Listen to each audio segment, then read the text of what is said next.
What's up guys, Dylan back from Veteran Aquatics, and today we're going to talk about setting up a brand new fish tank. So maybe you're adding to your fish room like me, or you want to get your very first fish tank. Either way, this video is going to be a great guide to help you set it up and get it ready to put fish in it. So behind me you'll see that there is a 55-gallon tank set up. I just filled it up, put the sand in it, put the filter in it, put a heater in it, and I'm just going to leave it sit like that for a while.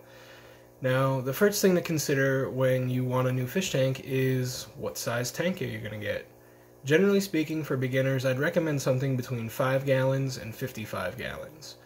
So if you really like fish and you really want to have a nice bright community tank, a 55 gallon is definitely the way to go. It's a 4-foot by 12-inch wide tank, and it'll give you a really big variety of fish that you can put in it. You know, it'll give you a lot of options. If you just want something like a betta fish, you know, a single betta fish is great in a 5 or 10 gallon aquarium. You can also do something like guppies or platies or corridor catfish. If you're considering guppies, go check out my last video. It's a guppy care guide. It's going to cover everything you guys need to know about guppies, how they breed, what they eat, all that good stuff. So the tank. So you picked out your tank. Now you're going to need a stand. So if it's a glass aquarium, all of the weight is supported on the 4 corners of the tank. So whatever you put it on, the tank has to be flush in all 4 corners and it has to sit level and flat. If it doesn't, what's going to happen is over time your tank is going to be under that stress. It's going to bend, it's going to bow, and eventually you're going to have a seal fail, and then you're going to have a big problem because you're going to have however many gallons that aquarium is on your floor. Not to mention, you'll probably end up losing your fish as well. So you picked your tank, you got your stand. What's next? Substrate.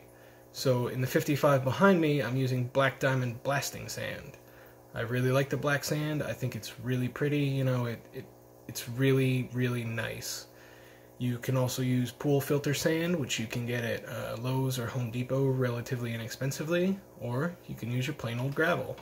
So let's go through and I'll show you guys what I use in my tanks.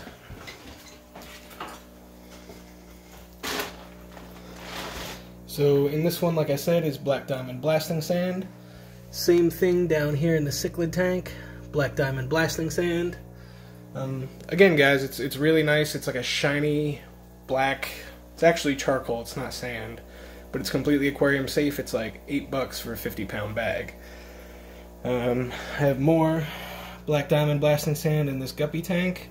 Down here is just regular gravel, just a mix of gravel, nothing special. The Celestial Pearl Danio tank again, gravel, same thing in the betta tank, and again in that guppy tank. So you picked whatever your substrate's going to be, and now you have to get a filter. So guys, I use sponge filters. That's really it. For these bigger tanks, when I get these 125 set up, I do have 2 canister filters right there. That's what I'm going to use to filter these. They're bigger tanks. There's going to be bigger fish, therefore bigger bioload. Bigger bioload, bigger filtration. Alright, so you can use one of those. You can use a sponge filter. You can use, you know, your regular standard hang on the back filter. Like the name implies, just hangs on the back of your tank and filters your water there, generally through a cartridge of, you know, it'll just come with a filter cartridge. It'll have charcoal in it and like a sponge-like material on the outside. So you picked all that, right?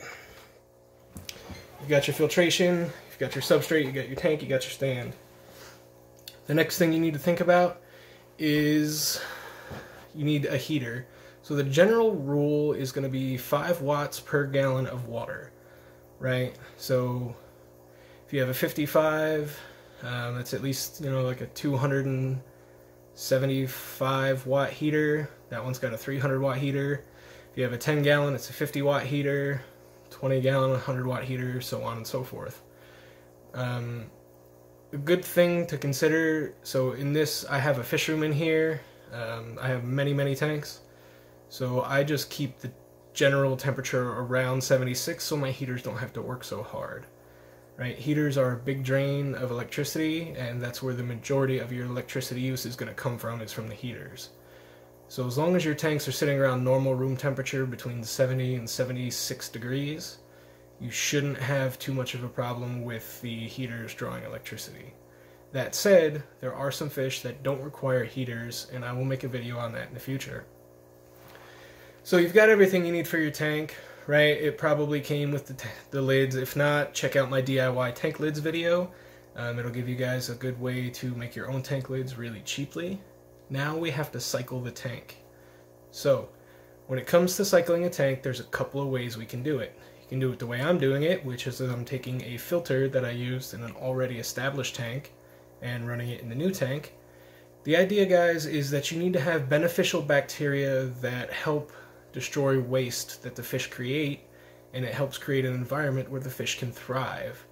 So if you just throw fish in a brand new tank that hasn't been treated, it hasn't cycled properly, your fish are not going to live very long, right? It doesn't have that bacteria, it can't break down the waste, and the fish will eventually die from a toxic environment.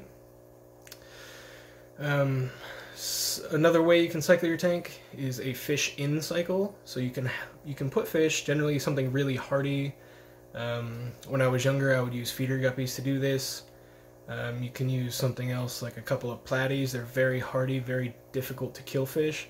But I don't really like doing that anymore, and since I've grown in the hobby, I've stopped doing it entirely.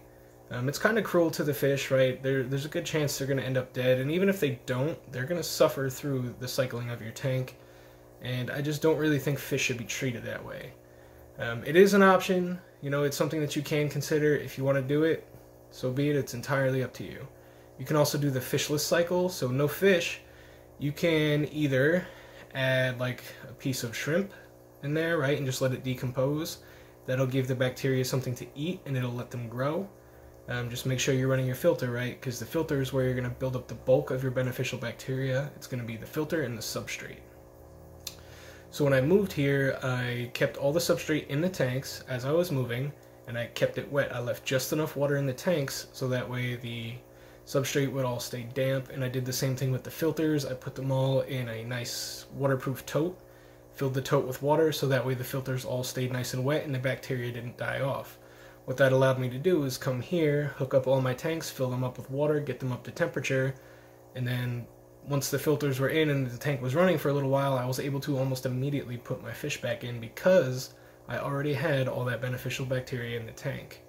I was lucky I didn't lose a single fish when I moved, which is a really impressive thing to say, and I'm really happy about it because I was really worried because it's about a 2-hour drive, not counting the time it took me to take down my tanks and to set up the new tanks. Alright, so another way you can cycle the tank is you can use flake food, right? It doesn't have to be shrimp. You can use a piece of tilapia fillet, pretty much anything that you would normally feed an aquarium fish that's going to decompose and feed that bacteria and allow for the bacteria growth. So if you don't already have something established, guys, it takes a long time to cycle a tank. I would say anywhere from 3 to 6 weeks. The last way you can do it, and I've never done it this way, and I wouldn't recommend it for somebody that doesn't have much experience in, you can actually add pure ammonia in very, very small amounts over time, and eventually the tank will go through the nitrogen cycle and it'll build the bacteria that way. Again, it's not something that I've done. I'll probably never do it, right? As soon as you have one established tank, it makes things really easy. Alright, so you've cycled your tank.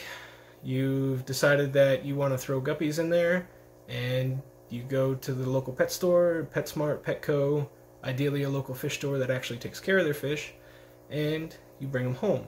How do you acclimate them? The way I do it is I just turn off the lights in the tank. I let the bag sit in the tank for 15 or 20 minutes with the lights off to let the fish adjust to the temperature. I will then cut the top off the bag and I will dump the fish into a net over a bucket. So you never want to take the water from a fish store that a fish has been sitting in a bag in and dump it into your tank. Anytime you do that, ammonia and the toxicity builds up, and if you dump it right in your tank, any fish you have in there or the fish that are going to go in there are going to get all of those nasty chemicals and all that ammonia in their water. and sometimes it's enough to cause enough shock or to ruin your tank cycle, and it can cost you your fish. Alright guys, so I hope this was helpful for you. Real quick, we're just going to go around the fish room. I'll show you what I got. So I went and picked up the rest of my fish tanks the other day. So we've got this 55, we've got that 55, we've got that 55, and that 55. That makes 4. We've got these two 125s down here. We've got these two 20-gallon guppy tanks right here. Down here is a 30. The fish from there are actually going in that 55. We've got the 75, the 90-gallon tall, which my angelfish will go in eventually. We've got a 10-gallon guppy tank, and there's a 1-gallon beta tank. There's a 5-gallon beta tank, and a 10-gallon Celestial Pearl Danio tank. So that's pretty much it, guys. I hope you guys found this video helpful. If you have, please go ahead and like and subscribe. Again, I'm really trying to grow this channel. I want to put out as much content as I can to help you guys, to help people that want to get into the hobby, do it correctly so they can educate themselves, so they don't go in blind. So that's it, everybody. Thanks for watching. Have a great day again. This is Dylan from Veteran Aquatics. I'll see you all later.